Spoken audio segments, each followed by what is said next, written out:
Hello అందరికీ, నేను మీ doctor Deepti. ఈ రోజుల్లో కాన్స్టిపేషన్ అంటే మలబద్ధకం మనం ఫేస్ చేయకుండా ఉండటానికి కొన్ని టిప్స్ ఫాలో అవుదాం. రండి అవేంటో చూసేద్దాం.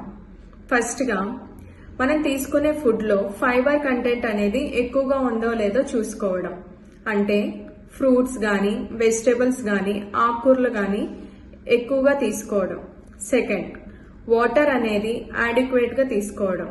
అంటే మనం రోజులో minimum 8 to 12 glasses water intake అనేది చూసుకోవడం. Next, bowl habits. మనం రోజు మోషన్ అనేది ఒకే టైంలో పాస్ అయ్యేటట్టు అలవాటు చేసుకోవడం. నెక్స్ట్, మనం రెగ్యులర్గా ఎక్సర్సైజ్ కానీ వాకింగ్ కానీ స్పోర్ట్స్ కానీ ఇంక్లూడ్ చేసుకోవడం. ఫైనల్గా మనం ఈ ప్రాసెస్డ్ కానీ జంక్ ఫుడ్స్ కానీ దూరంగా ఉండడం. For more information, follow Health Homeopathy Clinic.